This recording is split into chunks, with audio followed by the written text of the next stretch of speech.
Learning how to get work done even after an exhausting day of placement is a skill that can change your life. I know this is true because I've spent countless days in med school coming home and thinking to myself, I just can't be bothered. I've gone through that experience of watching your tasks build up and up and up until eventually you're too stressed and too tired and you give up on the goals you set for yourself. I want to stop this from ever happening to you, and I found a system that lets me consistently get work done no matter how tired I am, and it's let me smash my goals, pursue so many things outside of medicine, and it lets me actually enjoy my time off. In this video, I'll show exactly how you can start using this system today, and it starts by understanding the problems we face as medical students. The first problem is with placement, and it was something that was keeping me trapped in a cycle of laziness and unproductivity without me even realizing it. I happen to be the academic representative for my med school cohort, part of which involves talking to as many people as I can about their experiences on placement. From my own experience and through this, I started to notice a pattern with how successful people were finding their placements. You see, when people were enjoying their placements, in general, they felt more energized and motivated to study,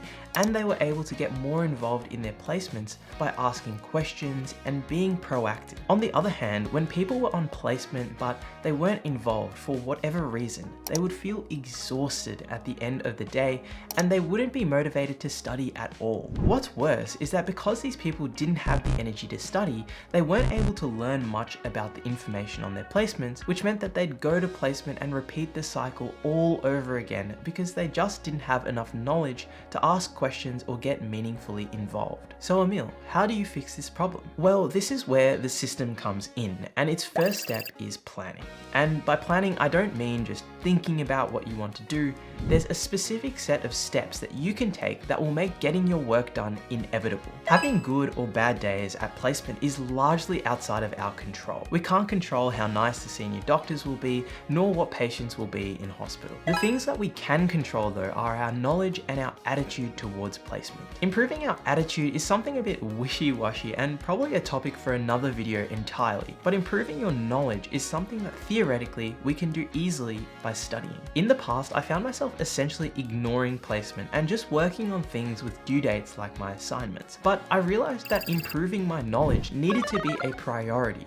So I started planning to do study that prepared me for placement above almost anything else. This meant that I got so much more out of my day and I was less tired, which meant that I often had enough energy to work on my assignments if I really wanted to.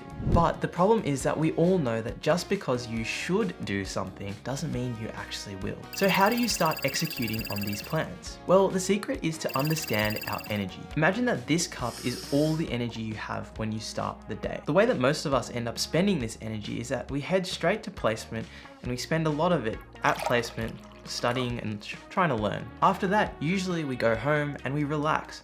We spend a little bit more time relaxing. But the problem is that when it comes time to study, then there's so little energy left.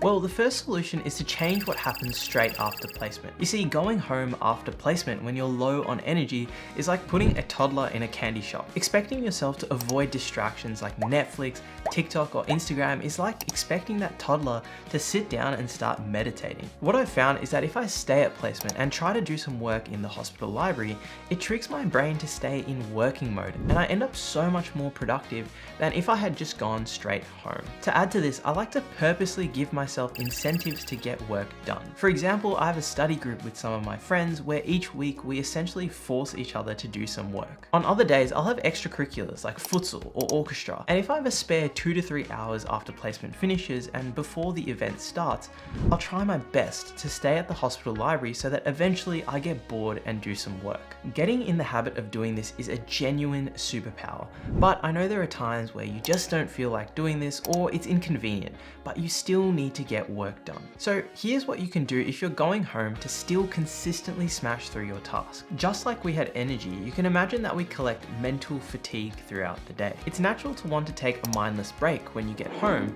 but things like Instagram, TikTok, and Netflix all bombard you with entertainment and pour even more fatigue into your cup. To avoid getting sucked into distractions, I use an app called Jomo, which has a deep focus mode that lets me block all of the distracting apps and notifications from my phone. The other trick I use regularly is to text my friends group chat that I'll send them money if I don't get work done. Just adding stakes often gives me enough of a reason to get what I need to do done. But there's actually also one more simple solution to this problem that doesn't require any of this, and it's probably what I use most regularly. You see, most people wake up and end up expending most of their energy for the day on placement, but a simple solution is to move the order of these activities around. If you start your day slightly earlier and do your work before placement, you have your whole tank of energy to put towards doing the work you need before placement has the opportunity to sap your energy. This also means that placement itself is more enjoyable because you know you've done some work already, and once you finish, you feel less guilty enjoying yourself because you've already been productive. But this is only a fraction of what I use to live my best life in medical school,